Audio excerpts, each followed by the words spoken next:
In this video, we're going to be interviewing the band Pacifico. I'm Chris with Picks and Sticks Music Studio, and if you're new to this channel, we're an all things music channel, and we like to support our local artists and bands. If you want to see more interviews like this of local bands, subscribe, hit the bell for notifications, and if you enjoy this interview, please hit the like button. It helps the channel and also helps the bands that we're interviewing because it gives them more views. So I'm very excited about this interview. This is interview number 35. And let's bring in the band and welcome to the channel. And here, hold on. Unmuting them as well. It takes a while when there's more than one. Hi. Hey. Well, thanks for joining me on a Monday night. And originally this was supposed to be a Sunday night, and Matthew was like, hey, it's the Super Bowl. I'm like, oh yeah, I'm an idiot. So we rescheduled it for Monday. So I'm glad we could do this. Why don't we get started by you guys doing a quick introduction of yourselves?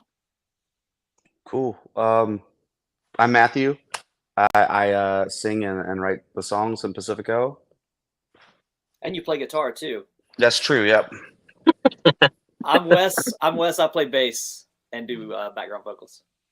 Nice. I'm Andrew. Oh, sorry, Wes. What are you saying? No, that was it. That was all of it. I play drums. I'm Andrew.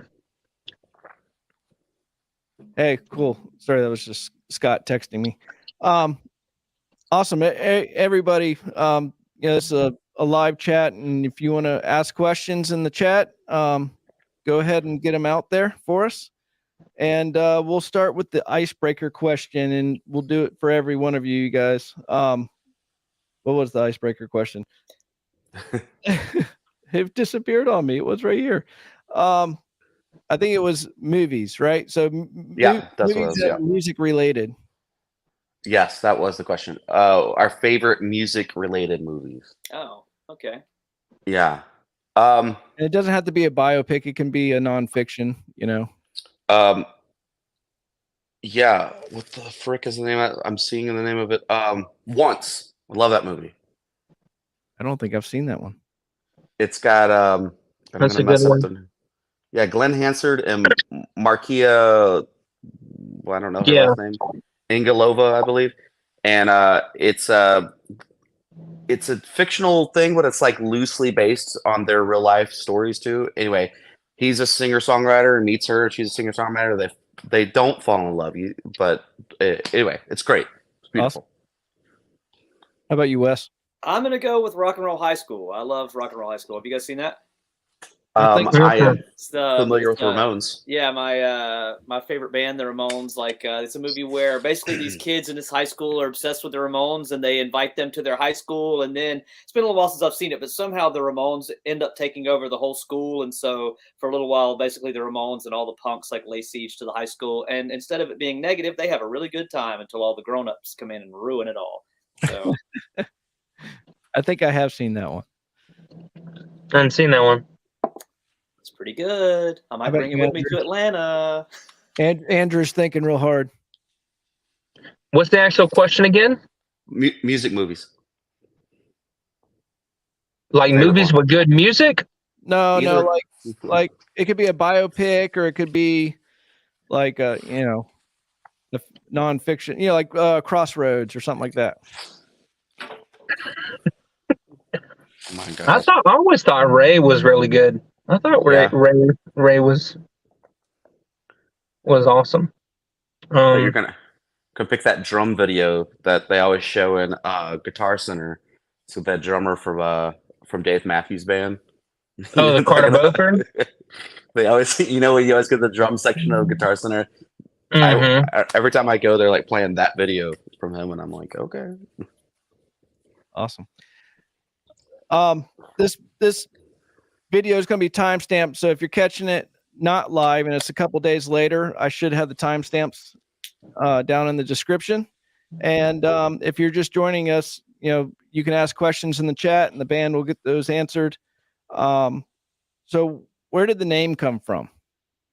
The name came from I messed up and I went to the chat and I don't know how to get back. Okay, the name came from there's this band called the Lassie Foundation, and they did an album called Pacifico. And at the time, we were looking for like a snappy one name kind of thing, like Nirvana. And I don't know, that hit us, and we liked it. We looked it up, and like it's like Spanish for peaceful peacemaking, and we were like, that's great, let's do it.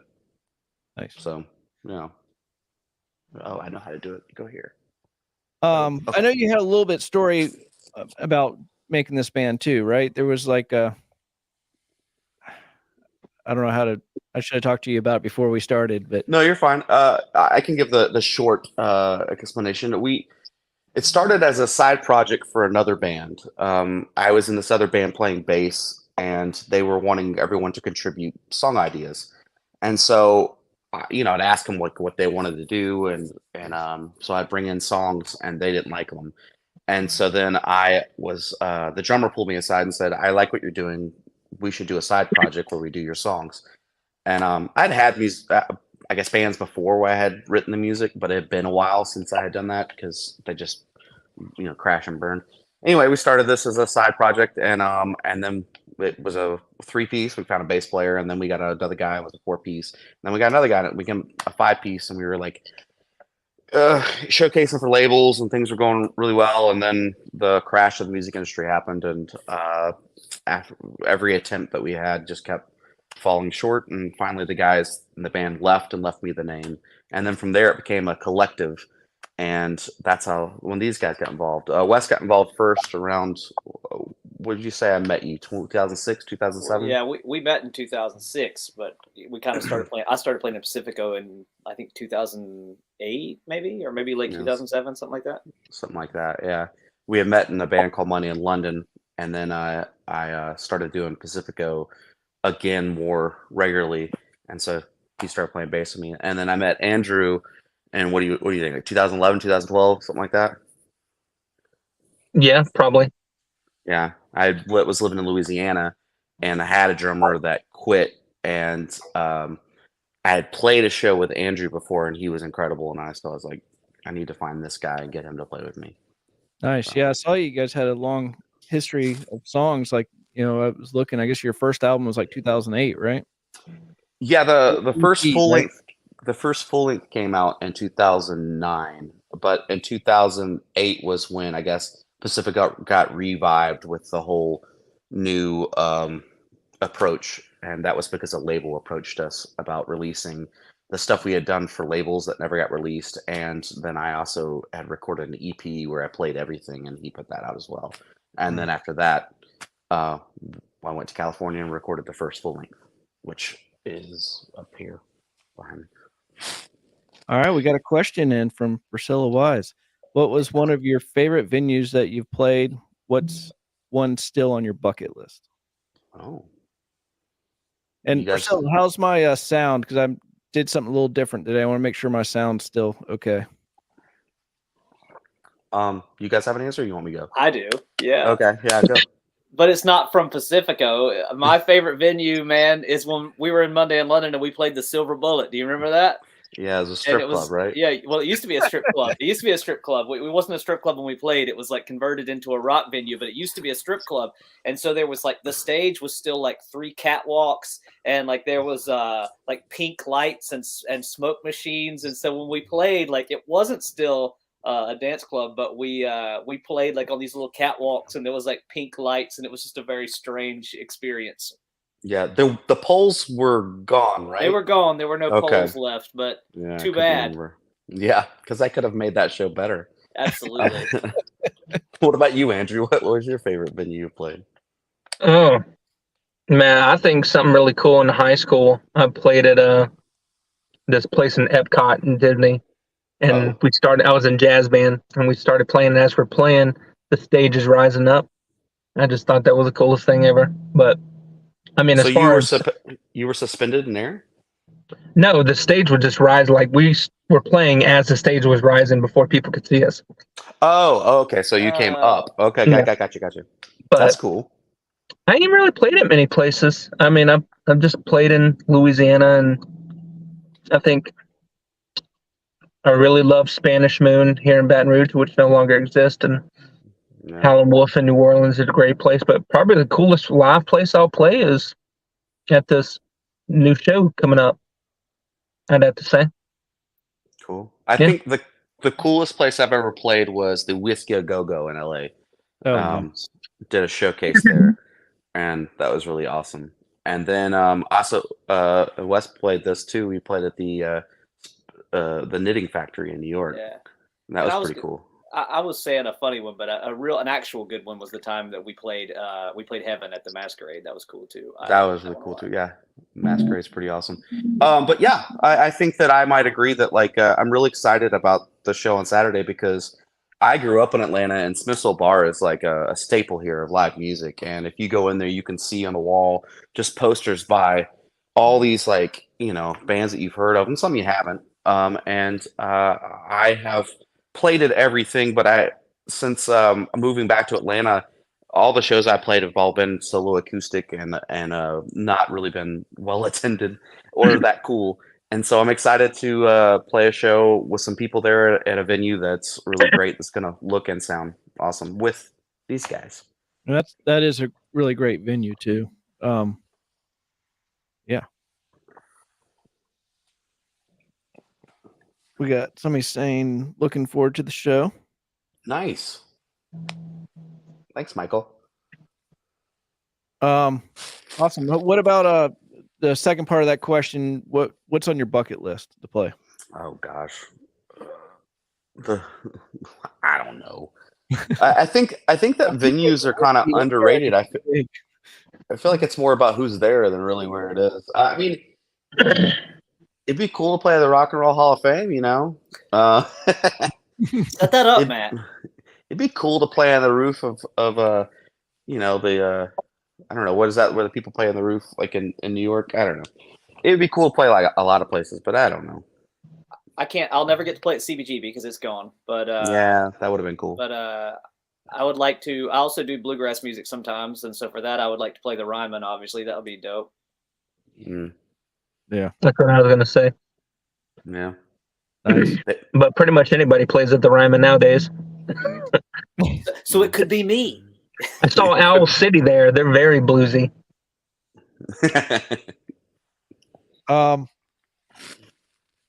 Biggest influences. That's one thing I noticed about your music. Your music has got quite a bit of different styles to it, Well, thank you. Yeah, I think that I like almost every type of music. I think that if you were to ask me what I like about each of them was really just a hook or something that moves you physically or emotionally, yeah, it could. My most influential when it comes to writing would be Beatles, Beach Boys, Radiohead, Starflyer 59, Pedro the Lion, Sandre Lerche, Oasis, Weezer. I don't know, something like that. But there are. I mean, I can go through every song on every album and go, "Oh, this I was from this," and it could be something really obscure and weird or whatever. Right. I don't know. No, I mean all those you listed too. As I go through playing your songs and stuff, you can definitely tell that your songs come from a lot of those. Yeah. Michael said you could play on the roof at the Georgia Theater in Athens. Let's go. Hook us up. All right, you want to talk about this new album? Sure, yeah. Anything particular you want to know, or you just want us to tell you what about it? So, I mean, a lot of it's you've been releasing a lot of them as singles, right? And then you put them together as an album. I guess how long's it been since you started? I guess this project or this album. Well, when did I start sending you guys demos? July 2020, I think.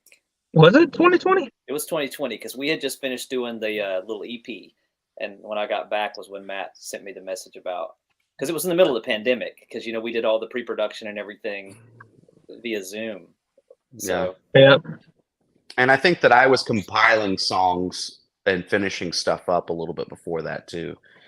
I want to say in 2019 is when I was like, or maybe even before. But the last album came out in 2017. I moved to Atlanta in 2018, and so somewhere between that and July of 2020, I had been starting to get all the songs together, and then I sent them, I don't know how many songs, like 30 plus songs, and said, hey, let me know which one of these you guys like.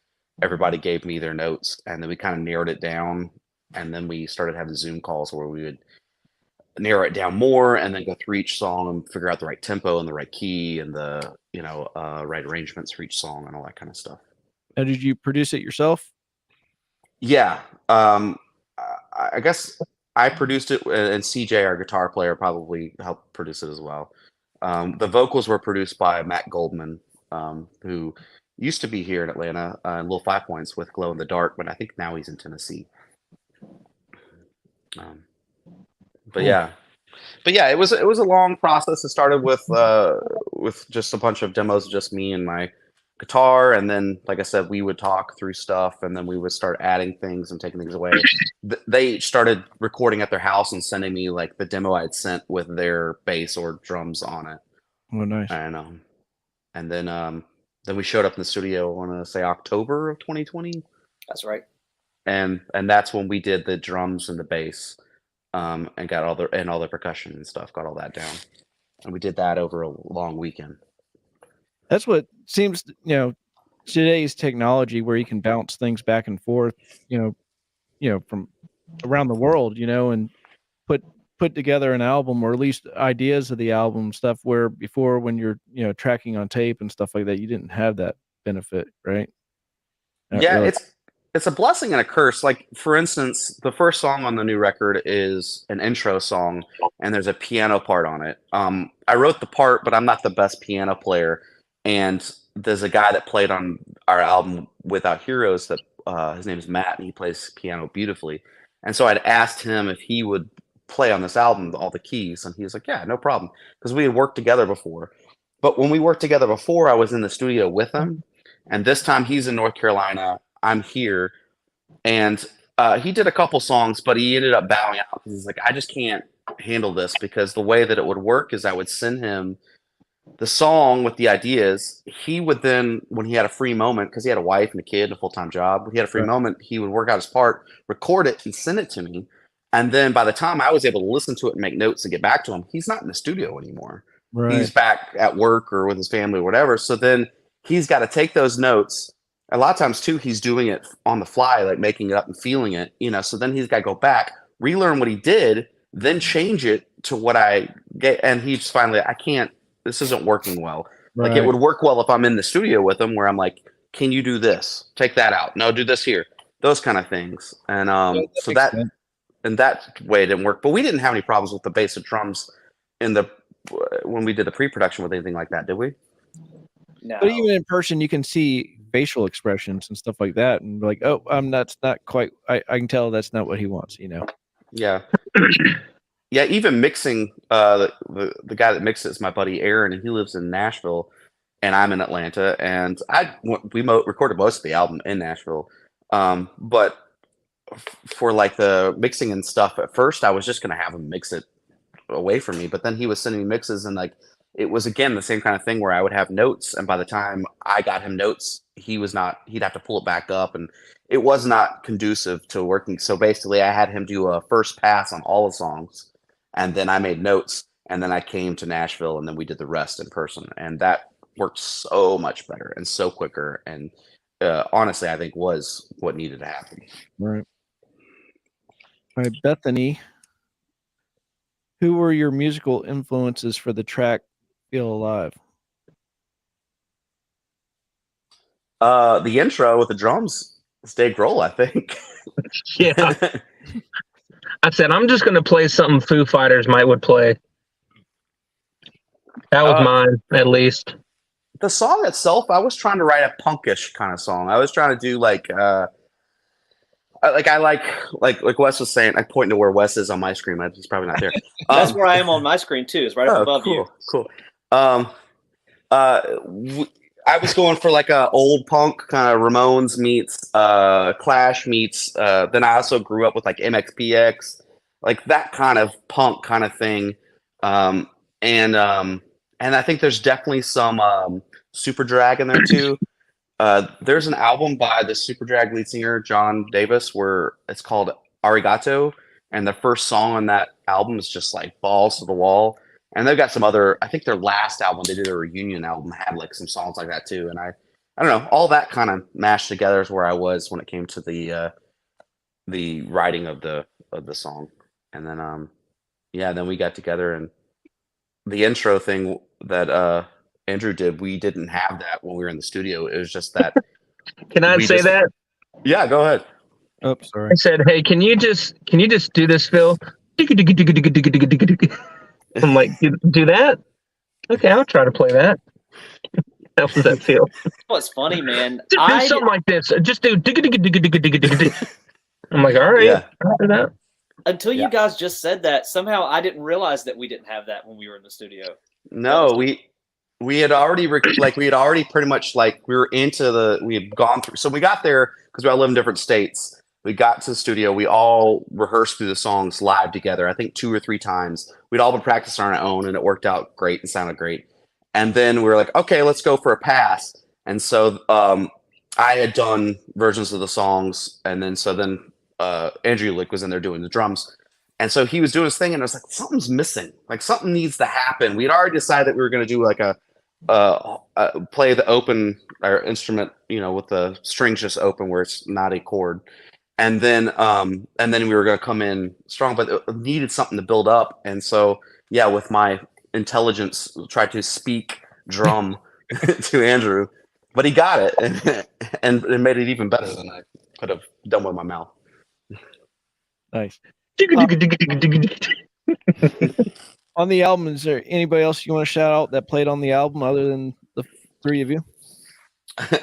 Yeah, so CJ is our lead guitar player.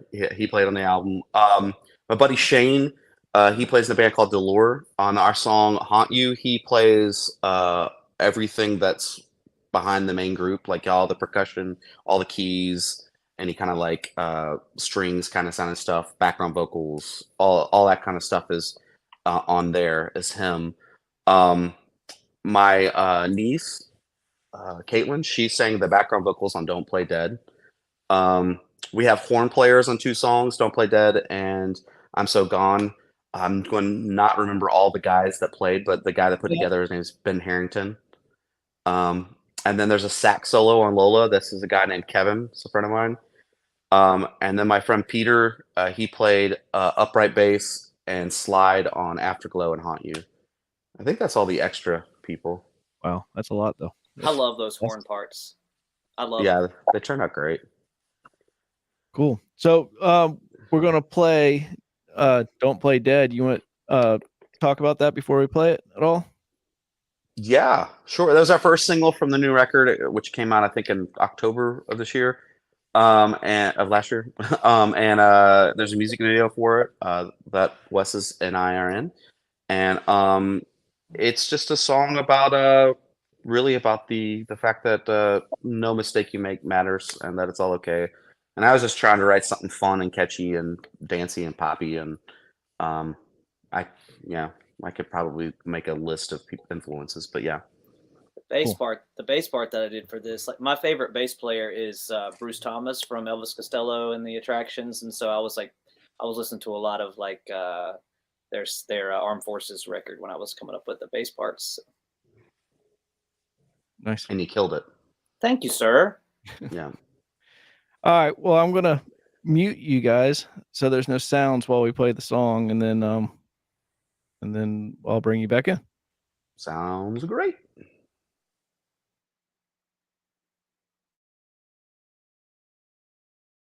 All right.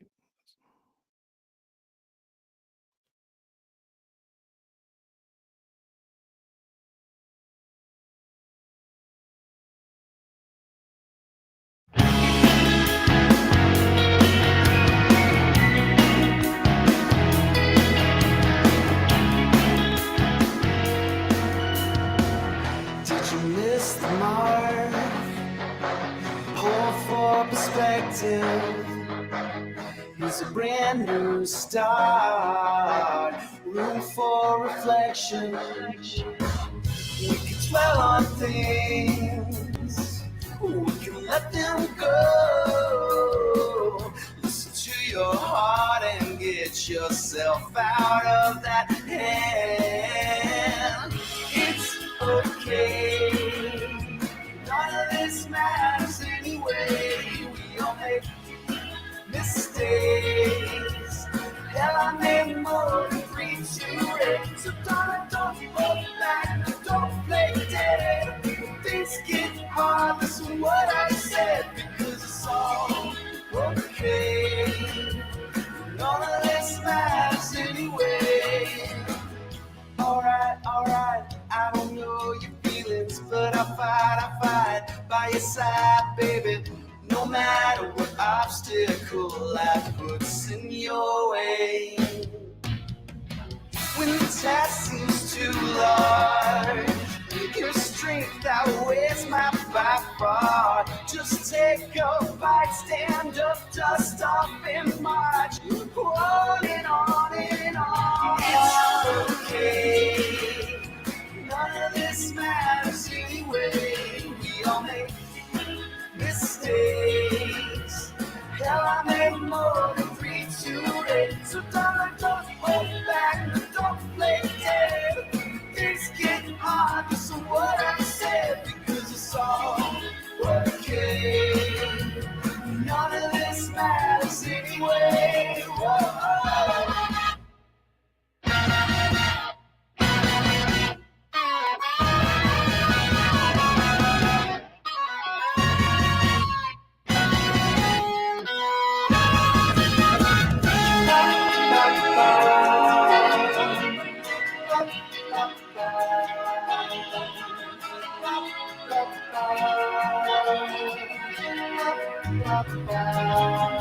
Because it's all okay.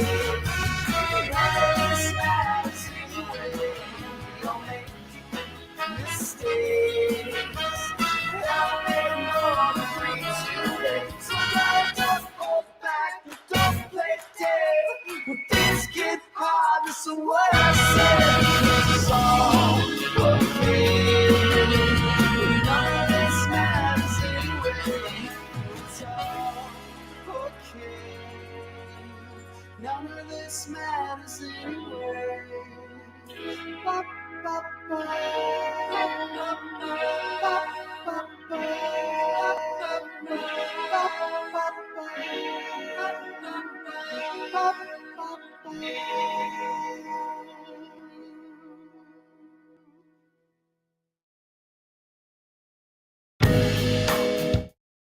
I never can stop that. I don't know why. I'm like 0 for 10 or something. All right, I'm bringing everybody back in. Man, that band sounded great. Yeah, Hmm. that's an awesome song though. Yeah, I've listened to just about all of them. I didn't realize it was coming out this Friday. I don't know why. I mean, that was the whole point of this interview, but I don't know. I just didn't see it come up on my radar for some reason. I was thinking it was coming out right after this interview, but I mean, I've listened to you. I'm always on your picks. My picks that I do. You're always one of my picks. I appreciate that. And so I've heard a lot of the singles. Is there any new ones that are on the album that weren't singles?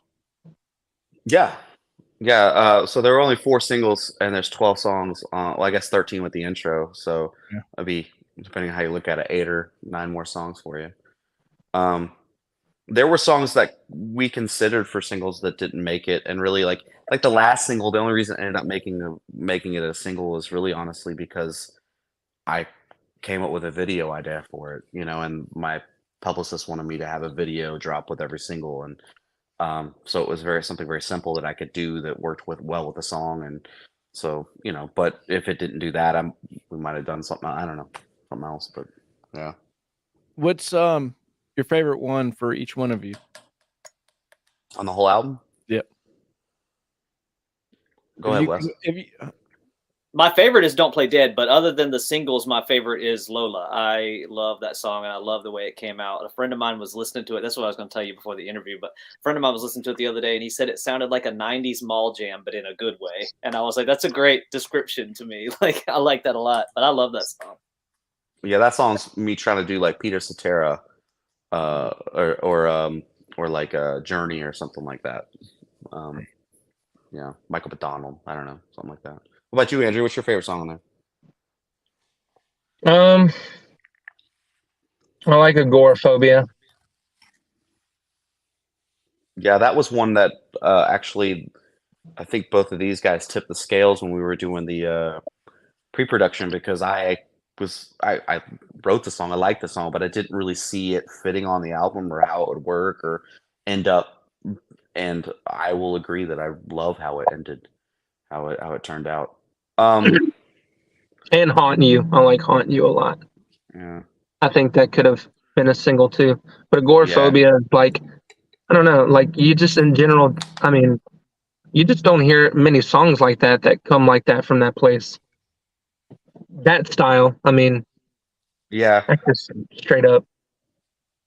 Yeah, Agoraphobia I think that I was trying to do like a MTV Unplugged meets REM kind of thing, like more acousticy, more subdued, like that 90s energy that went around that.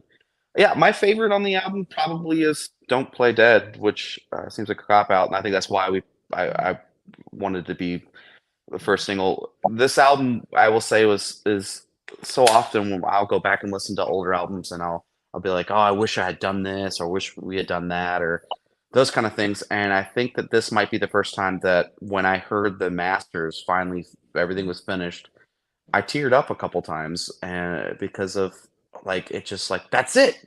That's my I feel like as a songwriter and producer, I feel crazy sometimes because I hear things and I'm like trying to reach it, trying to make it come to fruition. And I feel like with this project we did. And when those horns come in at that last chorus, the solo is so perfect, but then right when those horns come in, like I teared up the first time I heard it finish because I was like, that's what I wanted. So that, and then the other one would be the last single, Complicated Confiscated, because that one is the most personal to me, I think, on the whole record. I literally wrote that out of despair when I was really depressed, and there's been times where there was actually a time I was in Chattanooga that I had an anxiety attack, and I had to I was at dinner with friends, and I had to walk out and leave, and I went for a long walk and kind of just sang that to myself and calm myself down. And so that one's real personal to me too. Nice. Michael likes Afterglow. Yeah, that one sucks, Michael. You're an idiot. No, I'm just kidding. No, thanks, Michael. While the song was playing, I read a text from Scott Reeves. He's our moderator. He couldn't be here tonight and wanted to be here, but he had to work late, so that's why Scott's not in here chatting away. If you guys want to ask some more questions in the chat, let's get them. I had a question about writing process, which we've already talked about that pretty good amount. But what helps you in your writing process? Like what's your thing to get creative? Oh man, it's funny because I just did last week. I recorded for my podcast. Me and my buddy Aaron who mixed this. We have a podcast, and we did an episode about songwriting that we just finished. It hasn't been put out yet, but I definitely have been thinking a lot about this. I believe that for me, songwriting is something that should come easy, and that if you have to work hard at it or force it, you just need to stop and move on to something else, because you could just write another song.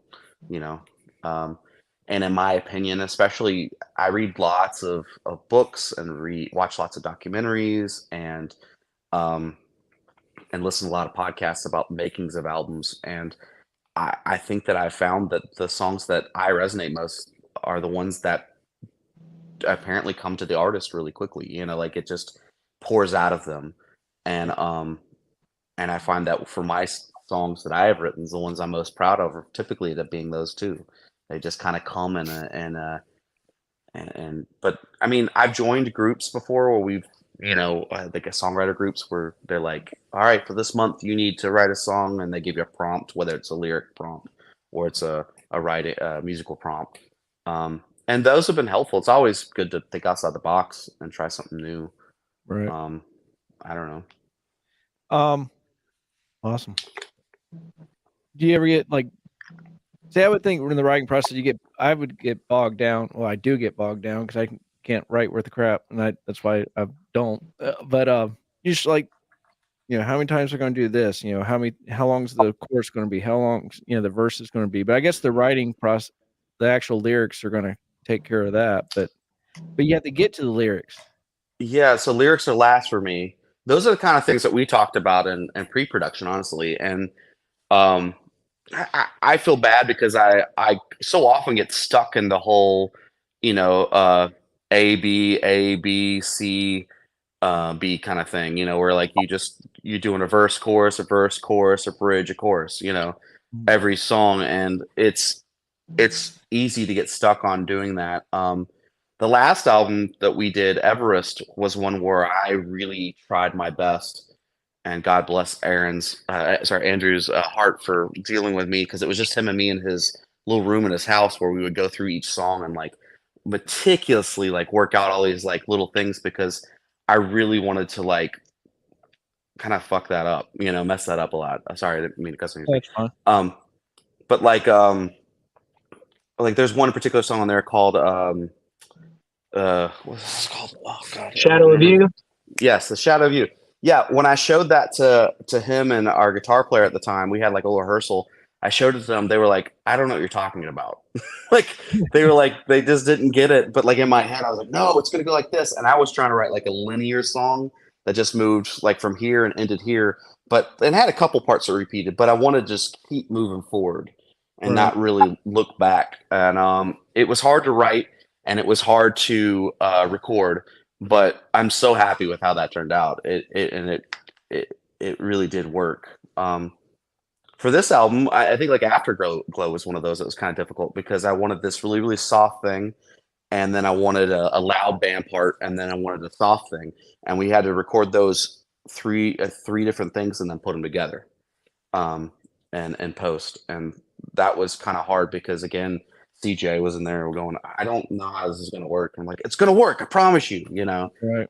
And then the way I do things is like I like collaborations. I don't tell these guys what to play. I mean, I give them suggestions based on, if I hear something or whatever, but they come in with their own parts. And, like the people that work like on that particular song, Afterglow, the cellist and the guy that played the upright bass, I didn't tell them what to play, and I wasn't with them when they were doing it.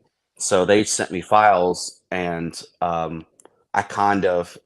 possibly could have said, hey, could you do this instead? But with the nature of both those people, they were just so busy, and it was kind of like, this is what you get kind of thing, And luckily what they did was amazing, but they also did stuff that I didn't expect, like the cello coming in that second verse was not I said, if you want to do anything earlier, you can, but and this guy, Raldal, he did that cello, and I was like, that's it. That's beautiful. Like putting that there, but like I kind of trusted a lot in the people that I am lucky enough to join on this journey.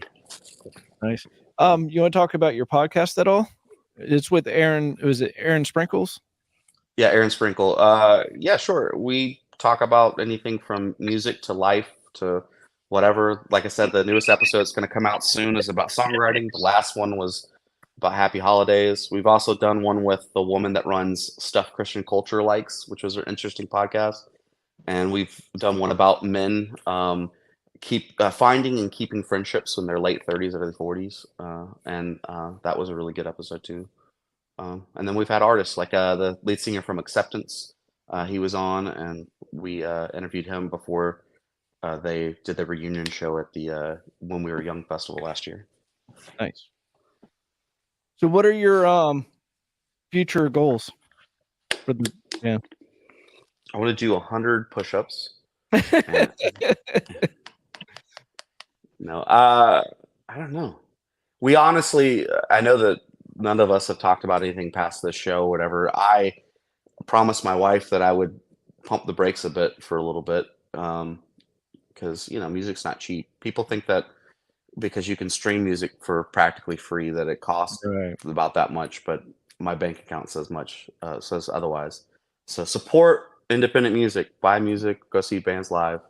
But yeah, no, I mean, I'm always writing. I got lots of little snippets of songs. Nothing's finished really, but at some point, um, originally this show was going to be on a Friday night, and I contemplated contacting my buddy as a studio and seeing if maybe, since these guys were coming for it, that we would just the next night go there and just hang out and try to create something. But it didn't work out that way. Ended up having honestly probably better for everybody a Saturday night. I'll And, stay Sunday, Matt. I'll stay yeah. Sunday. Yeah.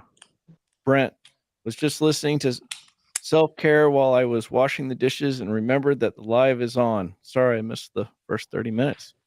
But if you have any questions, Brent, ask a question. Brent sent me the sweetest text message the other day to tell me how great this album is. I've known that guy. I met actually CJ, our guitar player, through him. CJ was Brent's original guitar player, and their band had a band called Anthem. So, Nice. So you're playing Saturday. You have any other shows after that, or no? No, I do not. So as we alluded to, the band lives in lots of different places. Andrew is in Louisiana. And then Wes is in North Carolina. Right. I'm in Georgia, and then CJ, our guitar player, is in Tennessee. So for us to get together, there would have to be something as great as celebrating this or whatever. But yeah, I mean, I would love to play with these guys all the time. We just all have lives and responsibilities in different places. But then apart from that, I do and have played solo acoustic shows, and I probably will again. But right now, there's nothing booked. Okay. Oh, this he's putting you on the spot. I want to know what's on the set list for Saturday. You want me to tell them? I don't care. It's No, I didn't know if you cared. no, I don't care. It's we're gonna play a little bit of everything. There is the first song we ever recorded, as well as songs from the new album. So a little bit of everything. Is there a song in particular you want to hear, Brent? Probably I can say tell you. Ruby. That's one that Wes wanted to do that we're not doing. Shit. Yeah, I don't remember them all though. Brady Don't Brush be- impression. Yeah. You broke my nose. Marsha. I think because the squares where they're all. Yeah. Yeah, I really want to come see that show too. I don't know what our schedule is on Saturday. My son had his opening game is tomorrow for Lassiter, and Baseball. yeah, Right. yeah, Nice. and I'm not sure what's going to happen. I can't remember what his schedule is for Saturday. I should know, but I don't know. So I'm trying to keep track of both kids. Oh, yeah, I get that. Well, I'm a baseball fan. Braves fan for years. Nice. Yeah. Said perfect Dealer's Taylor's choice. Yeah. Well, Brent, you're going to be happy. There'll be stuff that you have not heard or seen probably since we both had longer, straighter hair. All right, so we're getting on the tail end here. Unless other people have questions, where can people find your music? Yeah, anywhere on the World Wide Web you want to look. Pacifico Rock would be that. The website's pacificorock.com. Our link tree is /Pacifico Rock, Facebook, Instagram, TikTok, Bandcamp. all that's Pacifico Rock. Yeah, Bandcamp, pacifico.bandcamp.com. But you can get to it through all those places as well. Napster. Napster. Napster still exists. Really? And we are on there. Yeah. They're a paid for service, just like Spotify and stuff. I was about to say, we got to shut that down, Matt. I'll say something about it. We're not Metallica. Yeah, wonder why. No, And I'll put your link tree down in the description. It's not there this second, but as soon as I get out of here, I will put it in so people can click on that and get to your stuff, or they can go to your Cool. website, or whatever. So we've already talked about where people can see you play. Everybody's going to come to your show on Saturday, and it's going to be a sellout show, right? So I hope so. Yeah, I think right now we're about 1/3 capacity sold, so that's great. yeah, that's a great venue too. I mean, it's the sound there is really good, and it's kind of intimate. You know, it's not. I mean, it's big, but it's it's tight. Especially when it gets sold out, it's pretty tight in there. Yeah, But I think it sounds great in there. yeah. I mean, when thinking about venue, so I mean that was a whole thing when we worked on this album for 5 years, and I haven't played with the band since honestly our last album release show, and that was at the Spanish Moon for Everest. Andrew was there for that, and Pachouse Moose. And yeah, I just really wanted to do something really special for this, and trying to figure out how to do that. And I messaged Smiths, and because you can always get no, but it never hurts to ask. So I asked, and Juliet over there was really happy with what she's heard from the album so far, and like it didn't hurt that like we had 99X playing our music here and stuff, and I don't know if anybody knows or not, but we just had an interview, or I guess me did an interview for Spin Magazine that just came out, so that's pretty cool. So people can check that out. That's awesome. And I think it comes out tomorrow, but the Atlanta Journal-Constitution did another interview with me that comes out tomorrow to promote the show. So that's pretty cool. So I can go grab us all newspapers. That's right. They still make those, right? Yeah. That is awesome, though. That's really cool. Anything else you want to plug before we end? What do you guys got to plug? man, I wish I had anything to plug. Oh. This new record. I have zero things. What's your new favorite what's your new favorite drink or snack or something that people need to know about? Man. Whatever it is, it's about to have no carbs. That's what it's going to be. Coke Zero. It's time to get right. I got some of that here for you. Yeah. My wife takes either vanilla or coconut, but I like the coconut better. And then she gets a spoonful of Nutella and then puts it in there and then mixes it up. And man, that changed my life. Right. What is it again? Wait, what? You take like a cup of coconut yogurt. Did I say the yogurt? Maybe I didn't say the words all. You didn't. And then you said coconut. Oh, okay, yeah, yogurt. So you take yogurt and then you get a scoop of Nutella and then you mix it together and then you eat it. It's delicious. Sounds good. So if you go to Subway, you know how they got like the numbers now? Yeah. When's the last time y'all been there? Couple weeks. A year. Well, now they got actual numbers, like they get actually pre-made stuff. Yeah. Right. Okay. Yeah. Go and get the great garlic. Okay. It's top notch. You don't even ask them for anything. You just say, "I want the great garlic," and they'll get. Give me the great. Hey, give me. I don't know what number it is. Give me the number 8, the great garlic. I'm gonna tell him Andrew sent me. I don't even like garlic. Just ask for it. So, I thought Dolly Parton beer would have been up there. Is that an inside joke, or is there really? There's a brewery in town, Wild Heaven. I always want to say Haven, but it's Wild Heaven beer, and they have a Dolly Parton beer. But to be honest, Beth, I have not tried that. I just saw it. But we can try it when the boys are in town. Well, that's a good question for people to put in the thing or to let us know. Like, where do I need to take these guys to enjoy the best Atlanta experience? Are you pretty much downtown? Yeah, I'm downtown. Yeah. Yeah. I don't know. Don't they have like a Coke museum out there or something? They do. Yeah. The best part of that though is at the end where you taste all the Cokes from around the world, and you go, "Oh, this was awful. Try it." And that's I that's tried to literally avoid downtown. I don't know. I'm up in East Cobb, so that's all right. That's where I grew up, was in East Cobb.